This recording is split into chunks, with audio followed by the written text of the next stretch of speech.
Hello there. Welcome to Just the Discs. We talk about Blu-rays here.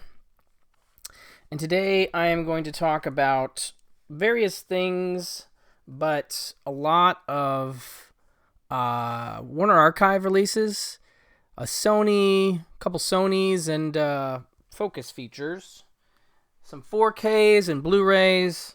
And let's start with the big one here. The Searchers on 4K. This is the first Warner Archive 4K release, and it is something. And I know you guys have probably already heard about this, but in case somehow you missed it, because the only bummer about this was that it got slightly delayed, and so it got pushed back to after December 17th, and I feel like it may have missed, I know it missed my, favorite / best 4Ks of the year, episode. And it certainly would have been on my list had I had it when I made that episode. So I was a little concerned that it coming so late in the year, it might not get its due, but it feels like people are talking about it and excited about it because it is incredible. I mean, truly, truly stunning stuff. Really sets the tone for Warner Archive and what they can and will be doing in the 4K arena moving forward. So just briefly, the movie itself, for those that don't know, working together for the 12th time, John Wayne and director John Ford forged The Searchers into a landmark Western offering an indelible image of the frontier men and women who challenged it. Wayne plays an ex-Confederate soldier seeking his niece, captured by Comanches who massacred his family. He won't surrender to hunger, thirst, the elements, or loneliness. And in his 5-year search, he encounters something unexpected, his own humanity. Beautifully photographed by Winston C. Hotch, thrillingly scored by Max Steiner, and memorably acted by a superb ensemble, including Jeffrey Hunter, Vera Miles, Natalie Wood, and Ward Bond. The Searchers endures as a great film of enormous scope and breathtaking physical beauty. That's from a quote from my hero, Danny Perry, in his Guide for the Film Fanatic. Named the greatest Western by the American Film Institute in 2008, The Searchers was among the first 25 films deemed culturally and aesthetically significant by the U.S. Library of Congress in 1989, when it was inducted into its National Film Registry. Now meticulously restored from its original negative, this new presentation of The Searchers presents this masterpiece with unparalleled image quality, accompanied by an impressive array of special features. It's just beautiful. It is really a beautiful movie. I mean, for those that are familiar with John Ford and his work, he's a man of many vistas. A man who likes to photograph Monument Valley and really make it part of his aesthetic. And it really comes through in this. I was really just blown away. One of the best looking 4Ks I've seen, and certainly one of the best classic film releases, that's come around. I have some notes from a call I was privy to be on that was sort of an interview with George Feltenstein and some of the folks behind this restoration. And I'll just go through those briefly. These notes are going to be kind of scattered because they're just sort of bullet pointy. But again, this is the first Warner Archive 4K. George said there will be more, but they will be few and far between. But he also said there is another one in the works potentially coming in a few months. So that could be coming in as soon as February, maybe. I mean, I don't think it's been announced yet, but I don't know what it is, but I'm very excited to see what it will be. I did ask him, what kind of titles they'd be doing, and, that basically it would be really high profile stuff like this, so it wouldn't be some obscurity, that they put out, which I love that they do. And we'll talk about some of those here, but, look for the bigger high profile titles to be the ones they do. This is a VistaVision scan, which is double the size of a regular 35 millimeter frame. I guess the blue layer had deteriorated, but they were able to restore it. And, for those that saw the new print, which was highly praised, this 4K is even better than that. And in terms of special features, there's way over 2 hours of material going back through many releases over the years, but all of it was in standard definition. One of the post-production services tools to take the materials that they had and run them through this tool, which would upscale, deinterlace, and color correct so that they could look as good as possible on the Blu-ray. The Blu-ray will have the new master, of course, as well. 4K disc, 100 gigabytes, 3 layers for the film. Fidelity in Motion did the compression. Lossless audio, also restored. George Feltenstein has always pushed to retain the original mono sound mix, as well as restored any other new mixes that are done. Those are just a few of my notes, but it was a illuminating call to hear about their process and how much time and energy and effort they put into this stuff. But yeah, so the Blu-ray itself, or the 4K itself, just by standalone with the movie, it has the Searchers and Appreciation featurette, the 1996 documentary A Turning of the Earth, John Ford, John Wayne, and the Searchers, archival introduction by John Wayne's son, the Searchers feature commentary by director John Ford and biographer Peter Bogdanovich. I believe that is included on the 4K. Vintage behind the cameras segments for the Warner Brothers Presents TV series, outtakes, and the original theatrical trailer. So a really nice collection of extras. But for me, the showstopper is this transfer. It's just stunning. I just can't recommend this one enough to you guys. High recommend. For Western fans. Okay, another 4K real quick of a classic film. This is from Sony. This is George Stevens' film, The Talk of the Town, starring Cary Grant, Jean Arthur, and Ronald Colman. And this is one I had seen, but it had been a little while since I had seen it. And I do like Sony, definitely takes care of their business. This is a good-looking black and white 4K. I love high definition black and white movies. Just really pop for me, and this one looks great. I mean, it's not about it doesn't have the John Ford vistas, we'll say. It's really mostly taking place in this small town and at this country house where, when accused arsonist Leopold Dilg, Cary Grant, escapes jail, he hides out in the home of his friend Nora Shelley, Jean Arthur, who I just adore. I love Jean Arthur so much. Posing as a gardener, Leopold teams up with Nora to convince her summer tenant, Supreme Court candidate Michael Lightcap, that's Ronald Colman, that Leopold was framed. The zaniness never stops as the three of them dodge the cops, try to snag the real crooks, and discover along the way that both men have fallen for Nora. But who has captured Nora's heart? Find out with Talk of the Town, a sparkling gem from Hollywood's golden age of comedy, nominated for 7 Academy Awards, including Best Picture. This is a enjoyable social consciousness comedy because it is talking about the justice system.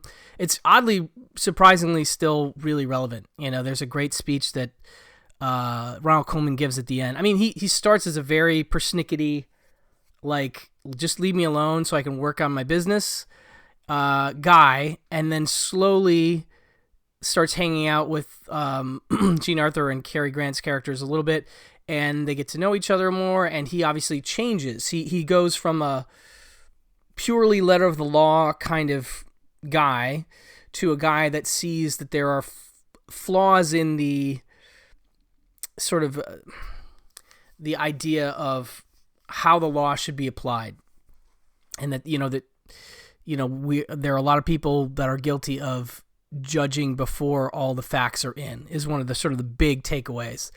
And Cary Grant's character claims to be innocent of this factory is burned down and some people are killed, and so there's a lot of people that want his head because they believe he's guilty. And Coleman is of that mind at the beginning, but of course is slowly converted to a different mindset by the end. But yeah, just charming. George Stevens, one of our great classic filmmakers, and somebody who I think maybe a little underappreciated in terms of how great he was. And, I just, every time I watch one of his movies, I'm just like, this is really well put together, well paced, funny. He had a great sense of comedy, but he could also do drama, A Place in the Sun, a great drama tragic drama. But I do like his comedies a lot. So this is a beautiful 4K from Sony. It includes a commentary with author Marilyn Ann Moss and talking about Talk of the Town featurette, which both are nice. But yeah, also has a digital code with it as well. But definitely recommend this if you haven't seen it. It's a very solid classic film. And before we get into the Warner Archive stuff, I just wanted to highlight one more, the Film Masters Blu-rays. This is not one of their deluxe collector's editions.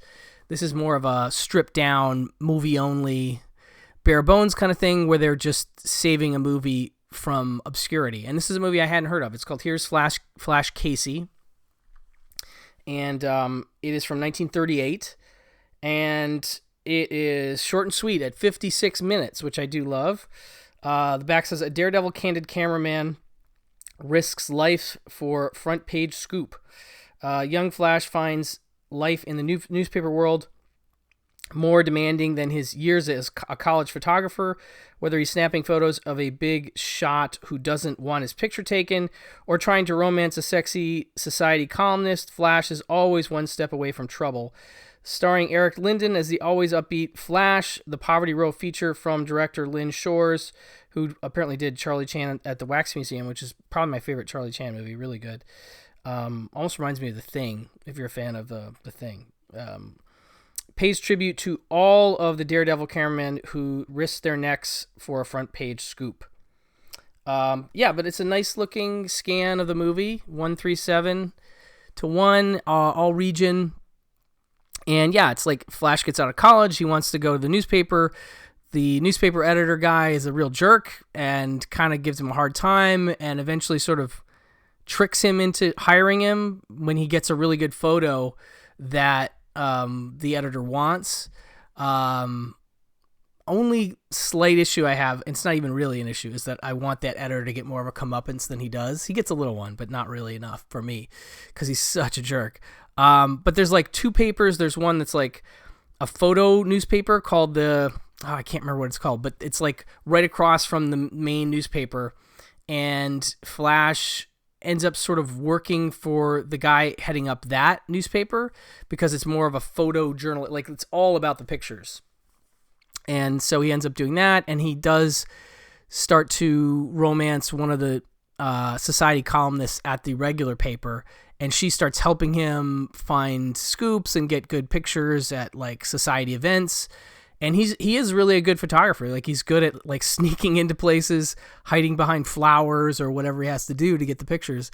And so it's kind of a fun, relatively fast-paced, light comedy with some tension. And I was happy to see it. Enjoyable, continuing the nice work of Film Masters. So that's Here's Flash Casey. Now, so we get into some Warner Archive Blu-rays here. We got some good stuff. We'll start with Anthony Mann and The Tall Target. This is a cool one. This is one I had seen on the DVD years ago. And this is right around the time he does, Anthony Mann that is, I want to say it's the same year. No, it's 51. My bad. It's right after Winchester 73. Right after he's starting to jump into, I mean, he's doing Westerns before 50, if I recall. But he starts doing the Jimmy Stewart stuff in 1950 with Winchester 73, which has just come out on 4K from Criterion and looks great. But this is a little different. This is almost like his Alan Pakula movie, his like 70s paranoid thriller before the 70s, like well before. Former police officer John Kennedy, that's a great name there, of course, doesn't have a ticket, but he's determined to stay aboard the overnight train rolling from New York to Washington, D.C. He's convinced that someone or someone's among the passengers intend to kill newly elected President Abraham Lincoln when the train stops in Baltimore. The true-life Baltimore plot provides the inspiration for this MGM thriller directed with film noir overtones by auteur Anthony Mann. Of course, Anthony Mann did a lot of different stuff. He wasn't quite Michael Curtiz or Hawks in terms of all the varieties, but he did do a lot of Westerns, and he did some noirs and some stuff in between there. And his noirs are great, you know. T-Men is great. Raw Deal is great. So this has that sense, but it also, I don't know, it's well done. Under his distinctive direction, The Tall Target possesses a real feel for the powder keg political atmosphere of 1861. Dick Powell portrays Kennedy with appropriate grit, sifting through layers of duplicity and confronting escalating dangers as the Night Express rumbles towards destination or assassination. And also in the cast are Paula Raymond, Adolphe Menjou, Marshall Thompson, Ruby Dee. She's great. She's sort of the slave girl traveling with this couple, brother and sister. Marshall Thompson is one of them. Will Geer.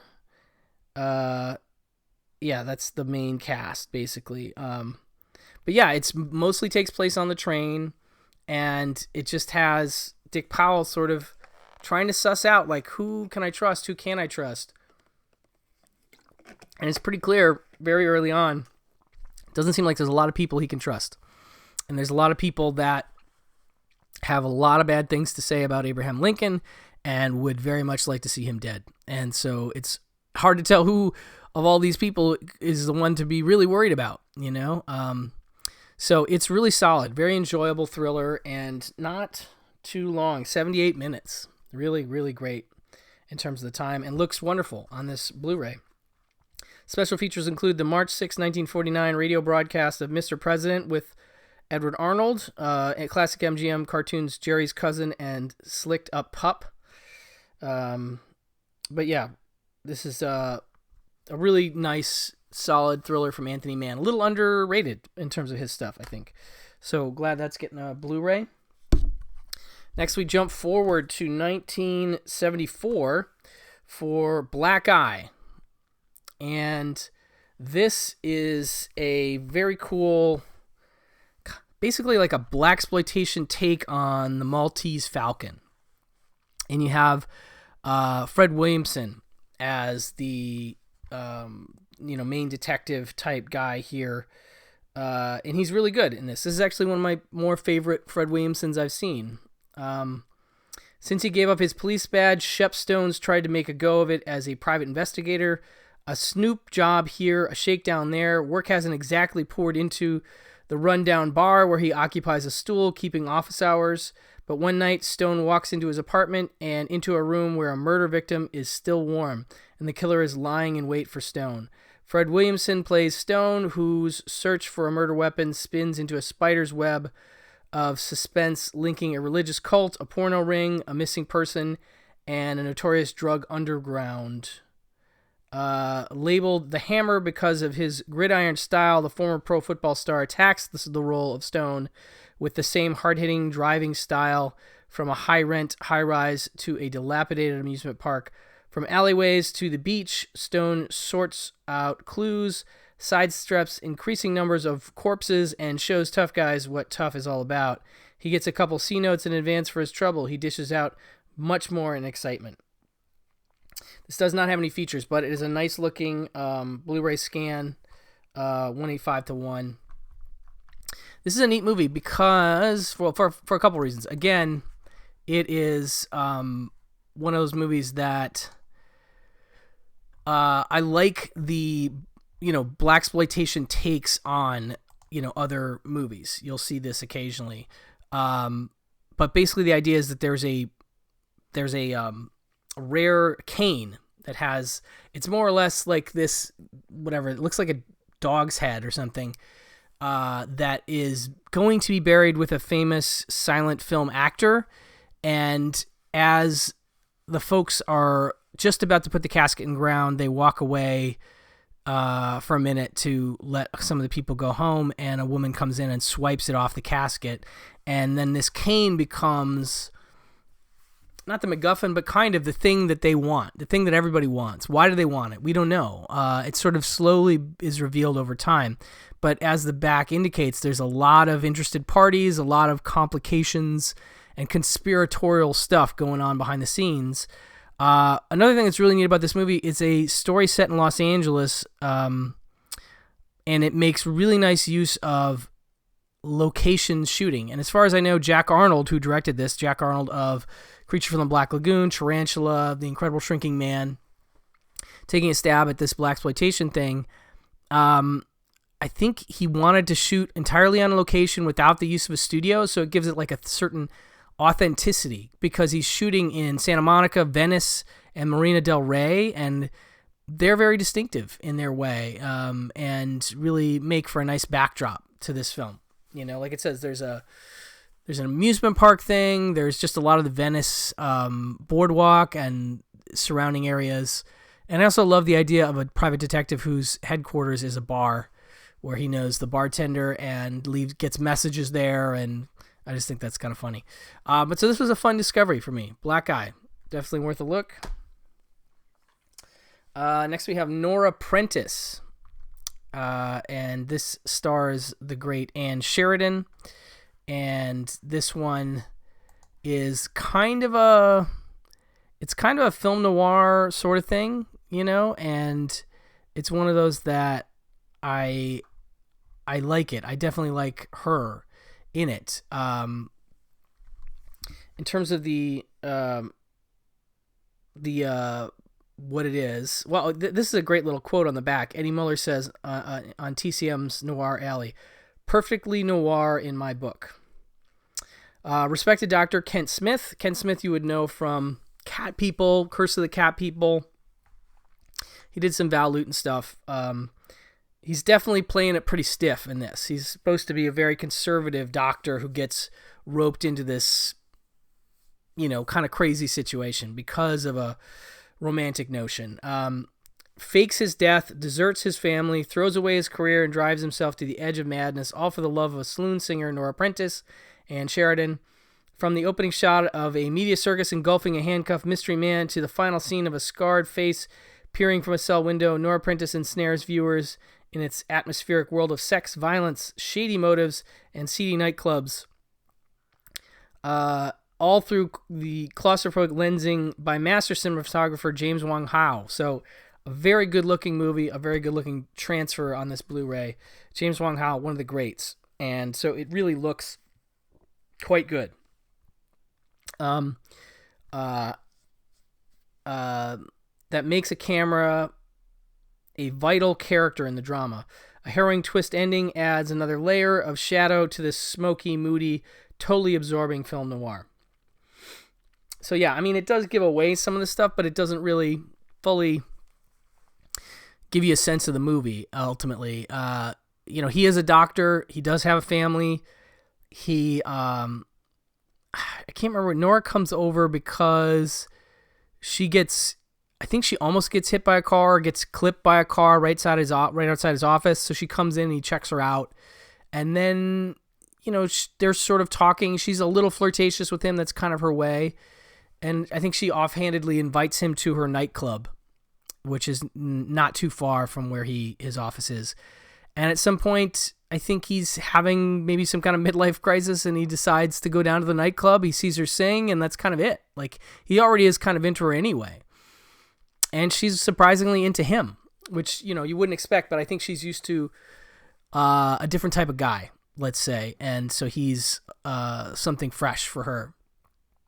But she's great in it. I really like Ann Sheridan a lot. Just very seductive, very flirtatious, and great in this sort of noir role. But yeah, it does sort of take on a fake your own death and then deal with the consequences kind of scenario that I haven't quite seen done exactly this way. I've seen the fake your own death thing done, but not quite like this. And so it's engaging and interesting and good for noir fans. Special features include classic Warner Brothers cartoon The Big Snooze, as well as classic Warner Brothers short So You Think You're a Nervous Wreck. So a couple extras there for that. This is from 1947, directed by Vincent Sherman. That's Nora Prentice. Next we have Spanish Main. This is directed by Frank Borzaghi. And Borzaghi is a guy that I've been wanting to get into a little bit more. I know one of my favorite directors, Alan Arkush, who of course did Rock and Roll High School, Get Crazy, stuff like that. He is a big Borzaghi fan, and he sort of put Borzaghi on my radar as a director previous to that, I vaguely known some of the films he'd done. He's done things like History is Made at Night, which probably is my favorite that I've seen. Moonrise, Farewell to Arms, The Mortal Storm, Seventh Heaven. What's Little Man What Now is a big one that I keep hearing is pretty great. I need to see that.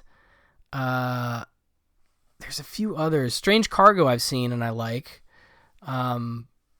There's Desire with Gary Cooper and Marlene Dietrich that I want to check out. So I've got a lot of his stuff on my list to see.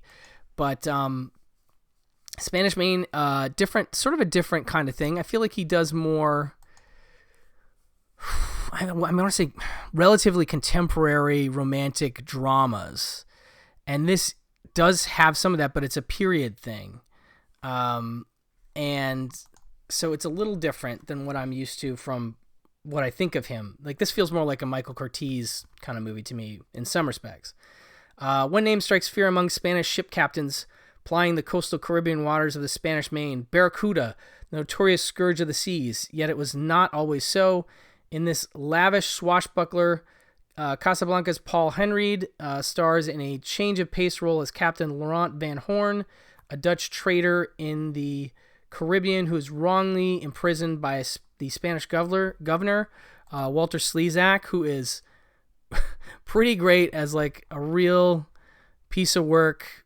Like, I don't care about anything you have to say. I am the boss, and you're now my slave. You're I don't care. Oh, your boat got swept over into the shoreline of my coast here, and it wasn't. You're saying it's not your fault. Well, I don't care. You are here now, and you and all your crew and all the passengers of your boat are my slaves. And if you get lucky, maybe you can be a head slave or something. Like, he's just totally grouchy from the moment he gets awakened to talk to Paul Henreid. And Henreid immediately dives across the table and tries to choke him, and of course gets thrown in jail for that. Not a smart move, but the guy is infuriating. He plays it well.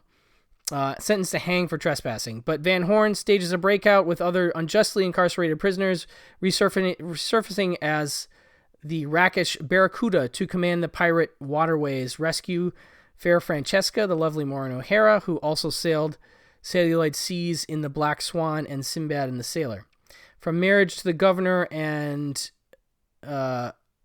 saving her from marriage to the governor and avenge the wrongs done to him. The first RKO production to be filmed in gorgeous Technicolor.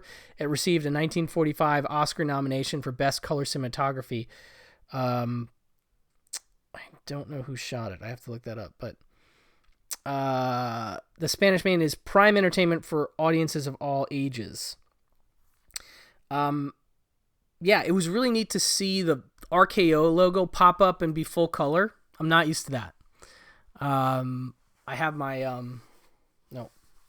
RKO tattoo.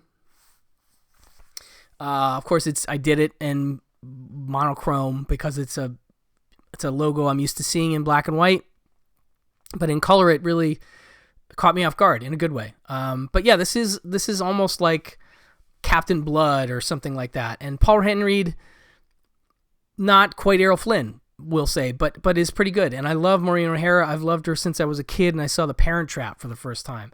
But yeah, and Walter Slezak, really great villain. I think a movie like this definitely needs a tyrannical villain to drive things forward, and he's perfect in that role. So anyway, this also includes the classic Technicolor short subject Movieland Magic, classic cartoons Buccaneer Bunny, and Captain Hairblower. I do like that they, loosely try to thematically pair the cartoons, again, to make a sort of a night out kind of thing. It's almost like the New Beverly does that now, and they do it at the Vista as well. They'll throw a cartoon at the front that has some kind of thematic idea that pairs with the movie you're about to see, which I love. I think it's such a nice touch.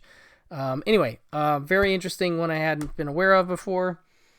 And then lastly, on the Warner Archive front, they've been doing a really nice job with their TV series. This one's called A Man Called Shenandoah, and it's the complete series. And it It's, black and white, 133, and beautifully restored, this stuff. Robert Horton stars as a gunfighter in search of his identity across the wilds of the Old West in this seldom-seen 60s Western classic.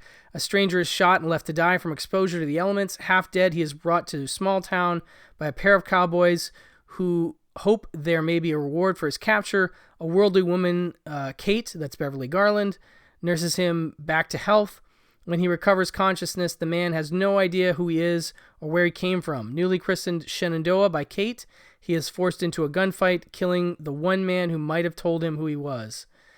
Forced to bid goodbye to Kate, he sets out on a long, lonely trail to discover his own identity.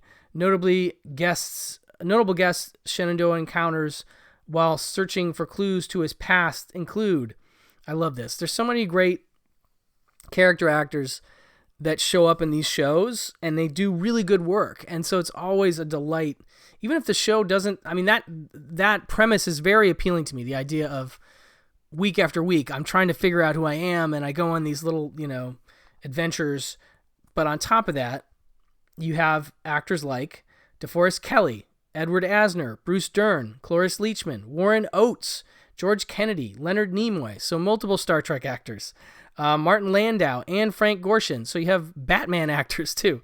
Newly remastered in 1080p HD for Blu-ray disc from 4K scans of the original camera negatives, and it shows. They look lovely. And it is a 5-disc set.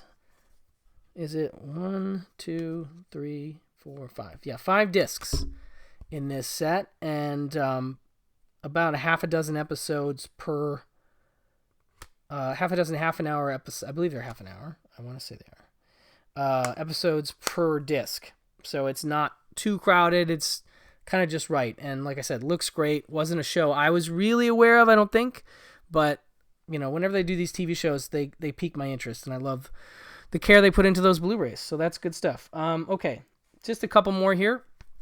This one's from Sony. This is the 50th anniversary Blu-ray of Lords of Flatbush. Now, unfortunately, 50th anniversary doesn't mean much in terms of extras, but never fear, I have some extras for you, sort of. So this is a, I'll just read the, it's from 1974, and it stars Perry King, Sylvester Stallone, and Henry Winkler. This is right around the time Henry Winkler was really hot, playing Fonzie on Happy Days. And in fact, I believe the Italian title of this movie is called Happy Days something, because they really wanted to play up. Unfortunately, he's like a smaller part of it, but Stallone is pretty well featured, and this is an early thing for him, Before Rocky was a knockout, before the Fonz was TV's leader of the pack, 2 unknown actors named Sylvester Stallone and Henry Winkler starred in their first major screen roles. Soon they'd rule the box office and the airwaves, but before they were kings, they were the Lords of Flatbush. Clad in blue jeans, black leather jackets, and bad attitudes, Stanley, that's Stallone, Butchie, Winkler, and Chico, that's Perry King from Riptide, for those of us that grew up in the 80s, and Wimpy, Paul Mace, who's also in Paradise Alley, Stallone's film, are a 1950s Brooklyn gang of 4 cool, sexy rebels. Despite their tough appearance, these boys just want to have fun, but reality, aka adulthood, rears its ugly head when Stanley's steady informs him they have to get married, and blue-collar Chico falls for a beautiful blonde, Susan Blakely, from the right side of the tracks. A high-octane cruise down memory lane, The Lords of Flatbush is immensely appealing, often hilarious, surprisingly touching, and superbly acted. It's very much like akin to something like American Graffiti, which had come out the year before, and anticipates the movies like The Wanderers, which comes out in 79. Like, it really could pair well with actually either of those, although it's lower key in terms of the and sort of episodic in a good way for me, in terms of these guys just hanging out and dealing with their girlfriends and dealing with high school and stuff like that. And so it's enjoyable. It's one of those actually I thought I had seen, and I'll tell you why. Because this is a favorite of Mr. Quentin Tarantino, and he talks about it at length in his book Cinema Speculation. He's a big fan of Stallone. He's a big fan of this movie and Stallone's film Paradise Alley, which has its own chapter, and that's where sort of the Lords of Flatbush stuff is nestled. But he also makes reference to one of his favorite critics for the Los Angeles Times, Kevin Thomas, is regularly referred to in this book, and he even excerpts Kevin Thomas's review, in which he says, this is Kevin Thomas, with poignant perception, The Lords of Flatbush suggests that growing up in the 50s was pretty much the same in Brooklyn as it was in San Rafael or Modesto, American Graffiti, or even A Dying Texas Town, The Last Picture Show. Yeah, that's another one that you could throw in with this. It's almost like more like The Last Picture Show than it is American Graffiti in some ways. In each instance, we're shown high school kids fighting off boredom and struggling with the conflict between their sexual frustrations and arbitrary hypocritical moral code.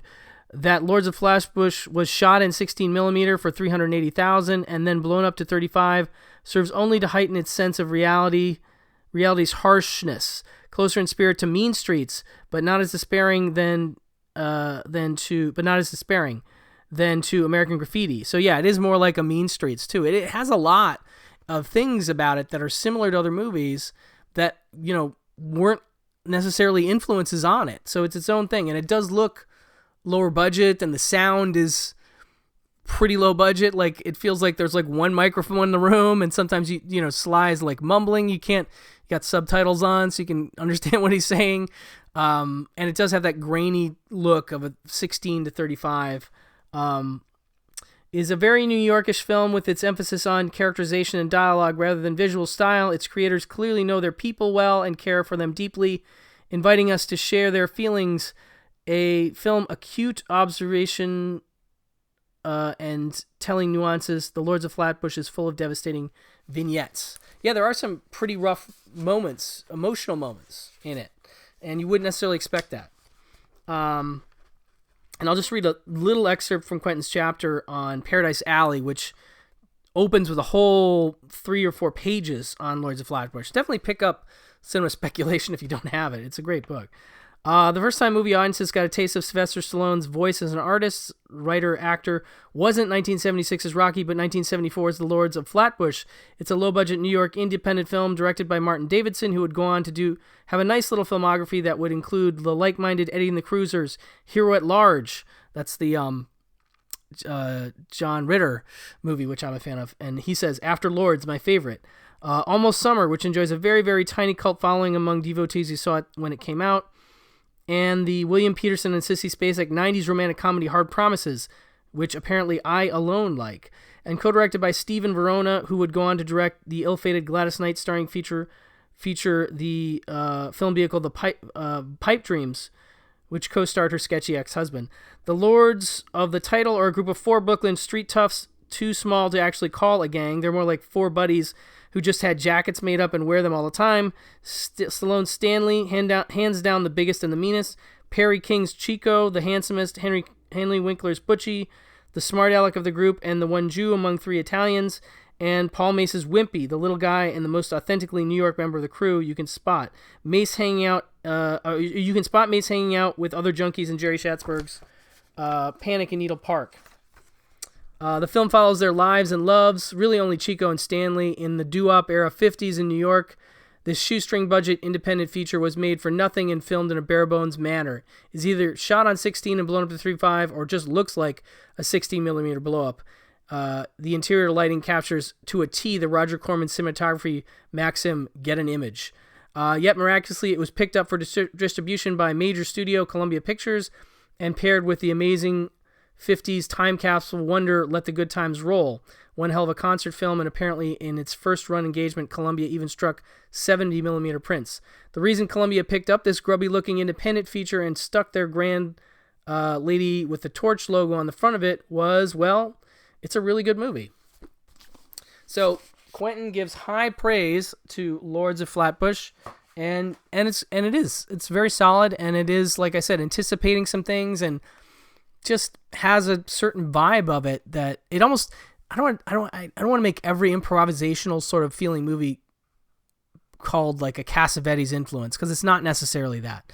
But there are some scenes where it just feels like the characters are really just reacting to each other. And supposedly Sly like rewrote some of his own dialogue, and so there's some really genuine and interesting and not cliched moments. One in particular between him and Perry King towards the end that is particularly moving and just feels really different. Feels of a piece with something from Rocky, you know. So it's neat to see Stallone sort of already beginning to creatively work inside this movie. But definitely lesser known, underseen. Nice to see that it get this Blu-ray, even if it doesn't have anything but the trailer. I wish it had more. Okay, and lastly, we have another 4K. This is from Focus Features Universal. It's Conclave from 2024. Conclave follows one of the world's most secretive and ancient events, selecting a new pope. The church's most powerful leaders have gathered from around the world, locked together in the Vatican halls, tasked with running this covert process. Cardinal Lawrence, Ray finds himself at the center of a conspiracy and discovers a secret that could shake the very foundation of the church. Also starring Stanley Tucci, John Lithgow, Isabella Rossellini, and directed by Edward Berger, who also did All Quiet on the Western Front. Really nice looking 4K. The DP, I don't know that well, like has shot other stuff, but like not somebody that you would go, oh yeah, of course it's gonna. Okay, I don't want to say no, of course it's not gonna look great, but just like I looked at his filmography and I was like, Stefan Fontaine. So he did shoot Jackie, the Jackie Onassis movie with of course Natalie Portman. And I remember that being good looking, but he also did things like Captain Fantastic and Rust and Bone, you know, more independent type stuff. He goes back a ways, you know, in terms of he did The Beat My Heart Skipped, which is a big one. He did Elle with I was just talking to my daughter about Starship Troopers last night. Paul Verhoeven. But a really good-looking movie. It really fits the format well because it's a lot of inside dark rooms with some light shooting in from the top usually in some of these things. But I've heard it called Glengarry Glen Pope, and I think that's a really apt comparison because I saw this in the theater because I have AMC A-List, and I'm just like, oh, whatever, I'll go see it. And I was like, this is going to be boring. I can't imagine this is going to be interesting. And I was shocked. And it's already out there. This is not news now. But at the time, I was shocked how compelling it was, how suspenseful it was, how it ramps up, and how conspiratorial it gets. It just walks up to the door of supernatural and stops. It doesn't quite go there. But there is definitely a lot of mystery to it and a lot of tension and a lot of paranoia and just like... Yeah, it's surprisingly good, and I was really surprised pleasantly by it. So this is a really nice looking 4K. This comes with a Blu-ray and a digital code. It also has a commentary by the director, Edward Berger, and something called Sequestered Inside Conclave, which is about 16 minutes or so. And it's just pretty straightforward but good, well done making of, where we talk about different aspects of the filmmaking, talk to the actors, talk to the composer, you know, all that stuff. And it's a nice inclusion on this. But yeah, definitely one of the better movies of 2024 that came in late. And I know a lot of people already know about it, but in case you missed it, it's definitely worth checking out. That's Conclave. So that'll do it for this collection update. Sorry I was so long-winded, but I do appreciate you listening. And I will talk to you soon. Bye-bye.